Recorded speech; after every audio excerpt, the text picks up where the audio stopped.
नमस्ते दोस्तों, welcome back to democracy series lecture 3। अगर आपने पहले के दोनों लेक्चर्स देखे हैं तो आप अब तक समझ गए होंगे कि डेमोक्रेसी एक फिक्स मॉडल नहीं है बल्कि एक इवॉल्विंग आइडिया है।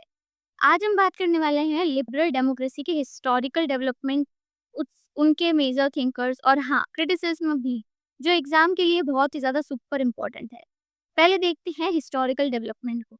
लिबरल डेमोक्रेसी का ओरिजिन हुआ था 19th सेंचुरी में यूरोप में। लेकिन इंटरेस्टिंग बात यह है कि शुरुआत में ये जो डेमोक्रेसी है वो बिल्कुल एक्सक्लूसिव थी।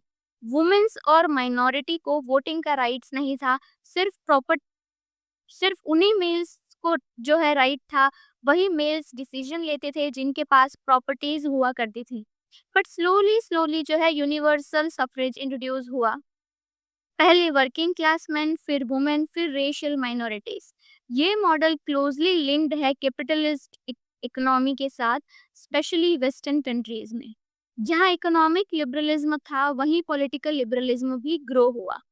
स्कॉलर जो है जैसे कि जोसेफ, उन्होंने एक रियलिस्टिक डेफिनेशन दी थी। वो ये थी कि भाई उनके according democracy is a method जिसमें leaders compete for people's vote. मतलब डेमोक्रेसी एक कंपटीशन है अमंग एलाइट्स और पब्लिक सिर्फ वोट करती है। उसके बाद फ्रांसिस फुकुयामा, जो पोस्ट कोल्ड वॉर वर्ल्ड में उन्होंने ये कहा था कि liberal democracy is the end of history. मतलब उनके according liberal democracy is the final most evolved political system. Pluralist theorist जो थे वो ये कहते हैं कि डेमोक्रेसी में पावर सिर्फ गवर्नमेंट के पास नहीं होती, बल्कि इंटरेस्ट ग्रुप, यूनियंस, मीडिया सब कंट्रीब्यूट करते हैं डिसीजन मेकिंग में। तो नेट के लिए तीनों थिंकर्स के नाम और इनके आइडियाज आपको ध्यान रखने हैं, इम्पोर्टेंट है। अब पढ़ते हैं criticism of liberal democracy. But भाई लिबरल डेमोक्रेसी इतनी परफेक्ट भी नहीं थी। बहुत से जो है क्रिटिक्स इस मॉडल को जो है शेलो मानते थे। ऐसा क्यों? पहला पॉइंट है एलाइट्स। रियल पावर सिर्फ रिच और एजुकेटेड एलाइट्स के पास है। बाकी लोग सिर्फ वोट देते हैं पर डिसीजन वही एलाइट्स लेते हैं। दूसरा पॉइंट है मार्क्स इनइक्वालिटी। इस मॉडल में इनइक्वालिटी एग्जिस्ट करती है पर इंस्टीट्यूशन उसे हाइड करते हैं। उसके बाद तीसरा पॉइंट है मिनिमल पार्टिसिपेशन। मतलब वोटर्स सिर्फ इलेक्शन में एक्टिव होते हैं, उसके बाद 5 साल तक उनकी कोई भी सुनवाई नहीं होती। रेडिकल डेमोक्रेट्स जैसे रूजो के फॉलोअर्स ऐसा कहते थे कि लोग सिर्फ वोट करने के लिए नहीं बल्कि पॉलिसीज बनाने में भी डायरेक्ट रोल लें। इसीलिए वो प्रमोट करते हैं डायरेक्ट डेमोक्रेसी को, ग्रास रूट पार्टिसिपेशन को और डिसेंट्रलाइजेशन को, मतलब beyond formal institution.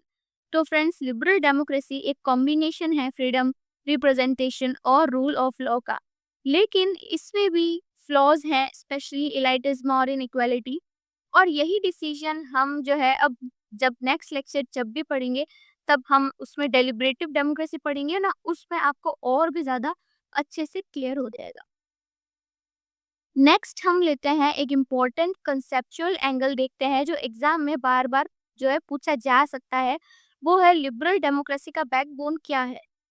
Consent of governed, यानी लोगों की मर्जी से अ, लोगों की मर्जी से सरकार बने। कंसेंट ऑफ गवर्न, अकाउंटेबिलिटी, नेता और इंस्टीट्यूशन लोगों के लिए लोगों से जवाबदेही हो और मेजॉरिटी रूल के साथ माइनॉरिटी राइट्स की भी सुरक्षा हो। और ये कैसे इंश्योर होता है? फ्री डिबेट से, रेगुलर इलेक्शन से, इंडिपेंडेंट मीडिया से, एक आज़ाद और वाइब्रेंट मीडिया से। यूजीसी नेट दिसंबर 2025 में पूछा गया था कि फरीद जकारिया के कंसेप्ट इलिबरल डेमोक्रेसी पर ध्यान दे। वो रिजाइम जहां इलेक्शंस होते हैं लेकिन फंडामेंटल लिबरल वैल्यूज जैसे individual rights, tolerance, press freedom का घोर अभाव है। इलेक्शन होने का मतलब डेमोक्रेसी नहीं होता अनलेस लिबरल प्रिंसिपल भी साथ में हो। तो आपको ये ध्यान देना है। फारिद जकारिया का एक जो है क्रिटिक था इन लिबरल डेमोक्रेसी का। जेस मिल का भी एक इम्पोर्टेंट कंट्रीब्यूशन आता है यहाँ पे।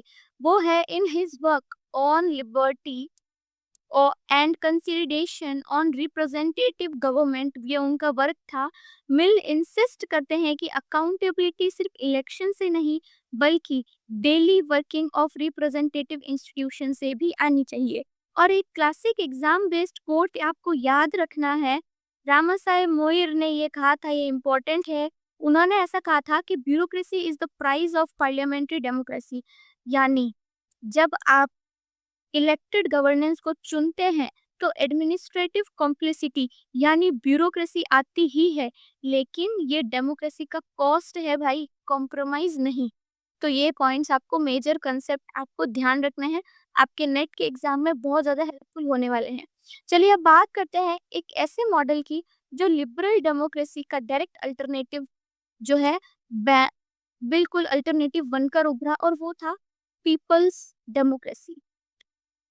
डेमोक्रेसी का पीपल्स डेमोक्रेसी का कंसेप्ट जो है वो पोस्ट वर्ल्ड वॉर सेकंड के बाद पॉपुलर हुआ, स्पेशली उन कंट्रीज में जो सोवियत इन्फ्लुएंस में थे, जैसे ईस्टर्न यूरोप के कम्युनिस्ट रिजाइम।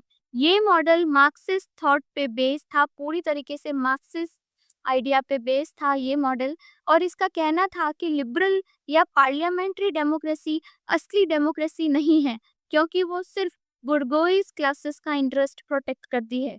मार्क्सिस्ट के थिंकर्स ये कहते थे, ट्रू डेमोक्रेसी तभी संभव है जब प्रोडक्शन के मीन्स पर जनता का कंट्रोल हो, ना कि सिर्फ वोट देने का अधिकार हो। पीपल्स डेमोक्रेसी की तरह एक रेडिकल विजन जो है प्रपोज करता है, जहां वर्किंग क्लास के जो इंटरेस्ट को स्टेट का कोर बना दिया जाता है।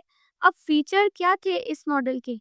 Single party rule, usually communist party, state ownership of resources, emphasize on economic and class equality, and जो है supposed representation of proletariat will। But इस मॉडल में इंडिविजुअल लिबर्टी, डिसेंट और मल्टी पार्टी कॉम्पिटिशन को या टू अलाउ बिल्कुल नहीं किया गया था, या कंट्रोल किया गया था उसको।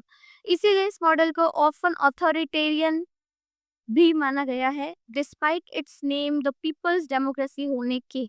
ये इम्पोर्टेंट है नेट के लिए, बिकॉज कई बार एजर्शन रीजन या कंपैरेटिव क्वेश्चन में इस कंसेप्ट को लिबरल डेमोक्रेसी से कंट्रास्ट करने के लिए यूज किया जाता है।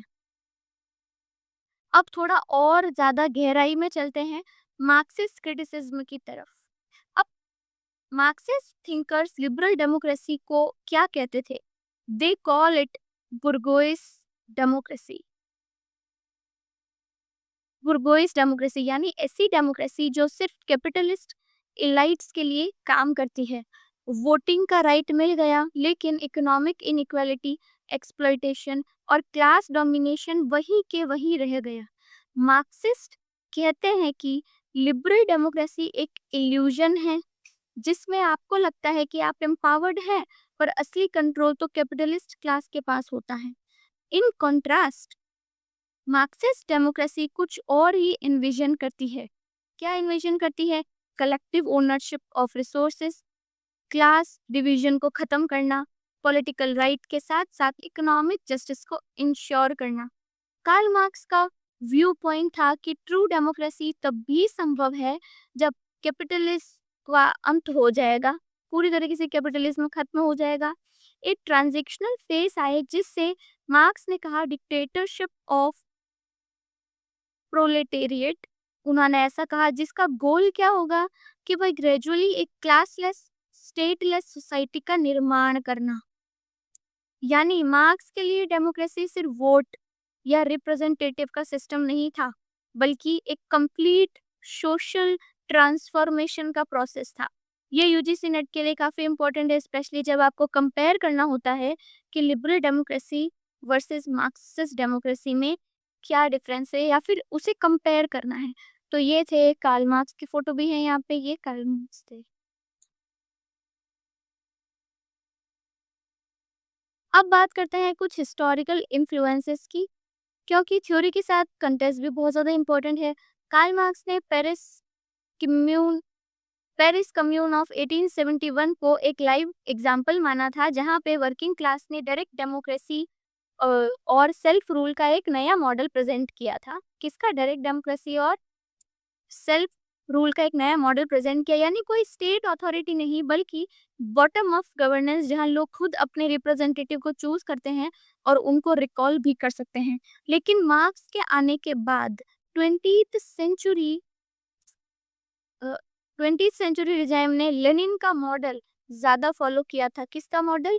ले, लेनिन का मॉडल जो है ज्यादा फॉलो किया था, ना कि मार्क्स का।